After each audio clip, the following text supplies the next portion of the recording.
Hello everyone.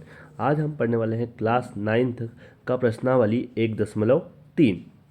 जैसा कि आपको स्क्रीन पर दिख रहा है, हमें पहला सवाल दिया गया है, निम्नलिखित प्रश्नों को दशमलव रूप में लिखिए और बताइए कि प्रत्येक का दशमलव प्रसार किस प्रकार का है। तो पहली चीज़ तो हमें दिया गया है कि हमें इनका भाग करना है और भाग करके जो भी आंसर आ रहा है उसको हमें दशमलव के रूप में लिखना है। और दशमलव के रूप में लिखने के बाद हमें बताना है कि ये दशमलव प्रसार किस प्रकार का है। तो पहले हम समझते हैं कि हमारे कितने प्रकार होते हैं। तो हमारे पास प्रकार होते हैं दो प्रकार। एक होता है शांत दशमलव। शांत दशमलव का मतलब ये होता है कि दशमलव के बाद यदि आप भाग देते जाएं तो वो संख्या एक एक समय पे आके रुक जाएगी, मतलब पूरा पूरा भाग चला जाएगा।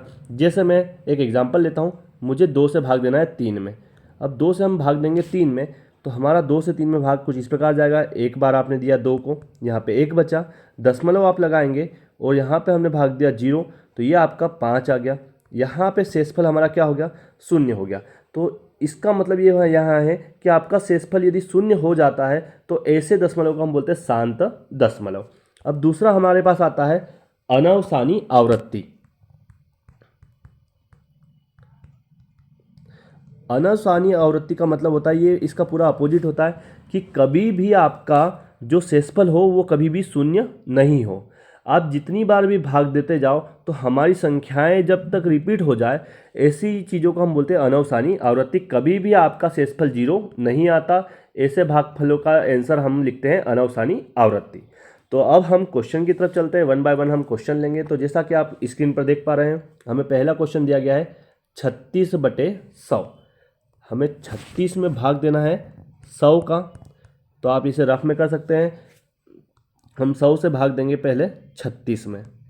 तो जैसा कि आप देख रहे हैं यहाँ पे 100 एक बड़ी संख्या है, 36 में पूरा भाग नहीं जाएगा, तो इसके लिए हम लगाते हैं यहाँ पे दशमलव और यहाँ लगाते हैं एक 0। अब 100 से यदि हम भाग देते हैं 360 में तो 360 में पूरा भाग नहीं जाता है, 3 बार जाएगा किस में? 300 में। तो यहाँ पे हम भाग देंगे, यहाँ पे हमारे पास बचता है 0, यहाँ पे बचेगा 6, यहाँ पे बचेगा 0। तो यहाँ पे हमारा 60 आ गया। हम अगली संख्या 0 उतारते हैं तो हम 100 से भाग देंगे 600 में, ये कितनी बार जाएगा? 6 बार जाएगा। तो यहाँ पे 600 लिखा, अब यहाँ पे 0 0 0।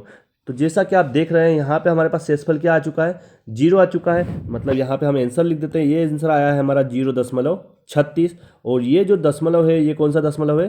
शांत दशमलव, क्योंकि हमारे पास शेषफल कितना आ चुका है? 0।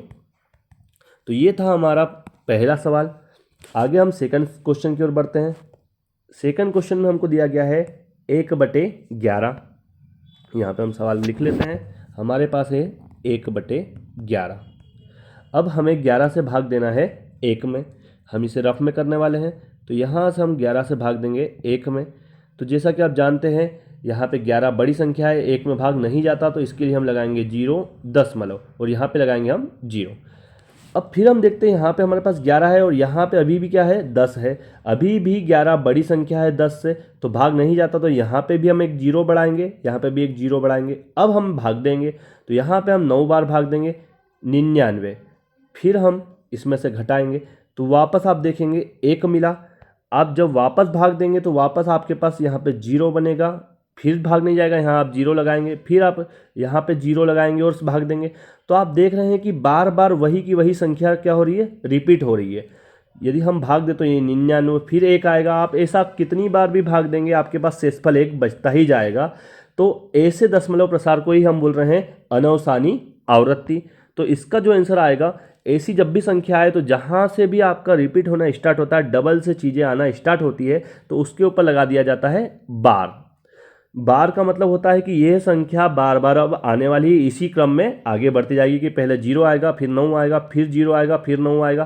तो ये ऐसी कभी भी खत्म होने वाली संख्या नहीं है, इसलिए इसका आंसर हम इस प्रकार से लिखेंगे 0.09 पे बार, और इसे हम बोलेंगे अनवसानी आवृत्ति। तो ये था हमारा सेकेंड क्वेश्चन।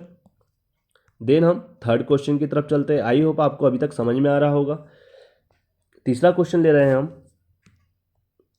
तीसरा क्वेश्चन हमको दिया गया है 4 सही 1/8। पहले हम इसको सॉल्व करेंगे, देन फिर हम इसका भागफल करेंगे। तो हमें दिया गया है तीसरा क्वेश्चन 4 सही 1/8। पहले हम इसे हल करते हैं। तो इसे हल करने का तरीका है कि आपके पास जो भी भागफल में है उसे वैसा का वैसा लिख दीजिए। हमारे पास 8 है, 8 हमने लिख दिया। 8 का गुना करेंगे आप 4 में, तो 8 गुणित 4, और आप इसे करेंगे +1। तो यहाँ पे हमें मिलता है 8 चौक 32 +1 डिवाइड बाय 8, तो ये आपके पास हो जाएगा 33 डिवाइड बाय 8। तो ये हमारा आ गया है एक प्रॉपर फॉर्म में। अब हम इसे भाग देंगे, इसका मतलब हमें 8 से भाग देना है किसको, 33 को। तो हम 8 से 33 को भाग देते हैं। 8 से हम 33 को भाग देंगे तो 8 चौक 32, आपके पास 1 बचता है। आगे हमारे पास कोई संख्या नहीं है, इसके लिए हम यहाँ पे लगाएंगे दशमलव और यहाँ पे हम लगाएंगे 0। अब हम 8 से 10 को भाग देंगे तो यहाँ पे 8 कम 8, आपके पास बचता है 2। फिर हम 0 लगाएंगे, 8 दूनी 16, आपके पास बचेगा यहाँ पे 4। फिर हम 0 लगाएंगे, 8 पंजे 40, इससे आप घटाएंगे तो आपके पास शेषफल क्या आ गया है, 0 आ गया है। जब शेषफल 0 आ जाता है तो जैसा कि हमने ऊपर देखा था, ये कौन सा दशमलव आ गया, ये शांत दशमलव आ गया। और इसका यदि आपको आंसर लिखना है तो आप लिखेंगे 4.125, और यहाँ पे ये दशमलव है हमारा शांत दशमलव। तो ये हमारा तीसरा क्वेश्चन था। देन हम फोर्थ क्वेश्चन की तरफ आगे बढ़ते हैं। तो फोर्थ क्वेश्चन हमको दिया गया है 3/13। इस क्वेश्चन को हम नोट डाउन कर लेते हैं। 3/13। अब हमें 3 को भाग देना है 13 से। लिख लेते हैं हम दोनों संख्या है वो। जैसा कि आप देख रहे हैं यहाँ पे 13 बड़ी संख्या है, 3 छोटी संख्या है, मतलब पूरा भाग नहीं जाएगा। इसके लिए हम लगाएंगे यहाँ पे दशमलव और यहाँ पे लगाएंगे हम 0। अब 13 से भाग देंगे हम 30 में। तो 13 का पहाड़ा आपको यदि नहीं आता है तो आपको 13 का पहाड़ा बनाना होगा, और यदि आता है तो बहुत अच्छी बात है। देन हम यहाँ पे 13 का पहाड़ा बना रहे हैं, तो 13 दूनी 26, आप इसे माइनस करेंगे, यहाँ पे 4 बचेगा। फिर आप 0 उतारेंगे, यहाँ पे 13 तिया होता है 39, यहाँ पे हमारे पास बचता है 1। फिर हम 0 लगाएंगे, तो अब देखेंगे यहाँ पे 13 बड़ी संख्या, फिर 10 छोटी संख्या है, भाग नहीं जाता। यहाँ पे हम लगाएंगे 0 और यहाँ पे भी एक 0 बढ़ा देंगे। अब हो गया है यहाँ पे 100। तो 13 के पहाड़े में 100 से कम संख्या आती है 91, 7 बार में हम यहाँ पे बचाएंगे 91, यहाँ रहेगा हमारे पास कितना, 9। फिर हम लगाएंगे यहाँ पे 0, यहाँ पे भाग देंगे तो ये हो जाएगा हमारा पास 13 6 78, यहाँ माइनस करेंगे तो यहाँ पे आपके पास बचता है 12। फिर आप लगाएंगे 0, फिर हम यहाँ भाग देंगे तो 13 9 की हो जाएगा तुम्हारे पास 117, यहाँ बचेगा हमारे पास 3। फिर यदि मैं आगे भाग देने की कोशिश करूँगा तो वहाँ पे हमारे पास 30 बचेगा, तो यहाँ पे हमारे पास आएगा 2, ये 26 बार जाएगा, मतलब 4 बचेगा। तो आप देखोगे कि जहाँ से स्टार्ट किया था हमने 3 से स्टार्ट किया था, और शेषफल में जहाँ पे वापस 3 आ जाए, तो यदि हम अब आगे करते जाएंगे तो वापस आप देखोगे 2 आया। इसके बाद यदि हम और आगे बढ़ाएं तो हमारे पास क्या आएगा, 3 आएगा, 13 तिया 39 1। तो ये सारी संख्याएं क्या हो रही है, अब रिपीट होना स्टार्ट हुई है। किसके बाद स्टार्ट हुई, तो आप देखेंगे यहाँ पे 2 3 0 7 6 9, ये सारी संख्या एक जैसी है, बट अब हमारे पास रिपीट होना स्टार्ट हुई है। इसका मतलब कि कभी भी इसका एंड होने वाला नहीं है। तो यहीं पे हमारा आंसर रोक देंगे और हमारा आंसर कुछ हो जाएगा, यहाँ लिख देते हैं 0.230 769, और उस पर हम लगा देंगे बार। और ये कौन सी आवृत्ति है, तो हम इसे बोलेंगे अनवसानी आवृत्ति। तो ये था हमारा तीसरा क्वेश्चन। देन हम चौथे क्वेश्चन की तरफ बढ़ते हैं। तो ये चौथा क्वेश्चन था। अब हम पांचवा क्वेश्चन देखते हैं। तो हमारे पास पांचवा क्वेश्चन दिया गया है 2/11। यहाँ पे हम नोट डाउन कर लेते हैं। पांचवा क्वेश्चन है हमारे पास 2/11। इसका मतलब हमें 11 से भाग देना है 2 में। हम 11 से भाग देने वाले हैं 2 में। तो यहाँ पे 11 बड़ी संख्या है, 2 छोटी संख्या है, भाग नहीं जाएगा।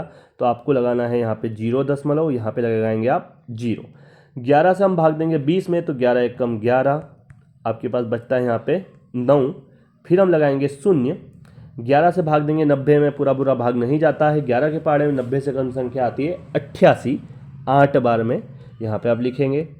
जब हम इसे घटाएंगे तो वापस हमें क्या मिल रहा है, 2 मिल रहा है। जहाँ से हमने क्वेश्चन स्टार्ट किया था वहीं हम वापस 2 पे आ चुके हैं, क्योंकि हम आगे करेंगे। आप यहाँ पे 0 लगाएंगे, फिर यहाँ पे हम एक बार भाग देंगे तो वापस आप देखेंगे यहाँ पे क्या आएगा, 11 आएगा, वापस 9 बचाएंगे, फिर 0 आएगा। मतलब आप यहाँ पे देख रहे हैं ये रिपीट होना स्टार्ट हो चुकी है। तो यहीं पे हम हमारा आंसर छोड़ेंगे। मतलब 2/11 का आंसर आप क्या लिखेंगे?